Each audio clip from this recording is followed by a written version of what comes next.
ബിരിയാണി, അൽഫാം, കുഴിമന്തി, ഷവായ, ഷവർമ്മ എനിക്കിഷ്ടമാണ്. പക്ഷെ നമ്മൾ ഡെയിലി ഫുഡിൽ ഇൻക്ലൂഡ് ചെയ്യേണ്ട ഒരു ഐറ്റം ഉണ്ട്, സാലഡ്സ്. യെസ്, പക്ഷെ ചിലർക്ക് ലെറ്റസ്, കെയിൽ, സ്പിനച്ച്, ബ്രോക്കലി ഒക്കെ ഉണ്ടെങ്കിൽ സാലഡ് ഉണ്ടാക്കാൻ പറ്റത്തുള്ളൂ. വീട്ടിലുള്ള 2 പച്ചക്കറിയും കൊണ്ട് ഒരു സലാഡ് ഉണ്ടാക്കി നോക്കാം. ക്വിക്ക് റെസിപ്പി ഞാൻ ഉണ്ടാക്കി കാണിക്കാം.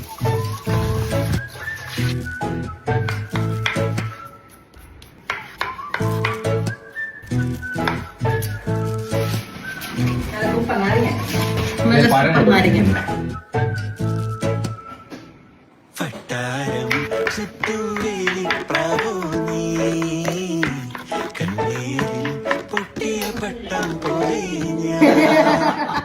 വട്ടാരം ചുറ്റുവേലി പ്രാവോനീ ടേസ്റ്റ് ഒന്ന് എൻഹാൻസ് ചെയ്യാൻ ഒരു പച്ചമുളക്.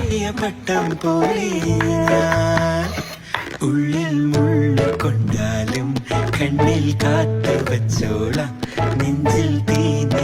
അപ്പൊ ഇത്രേ ഉള്ളൂ, വെരി സിമ്പിൾ. നിങ്ങൾക്ക് വേണ്ട നാരങ്ങയ്ക്ക് പകരം തൈര് യൂസ് ചെയ്യാം. ചൂടുകാലത്ത് നല്ല ഹൈഡ്രേഷൻ ആയിരിക്കും.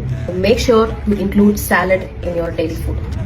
നെഞ്ചിൽ തീനെ വെച്ചാലും താങ്ങാകാം വട്ടാരം ചുറ്റും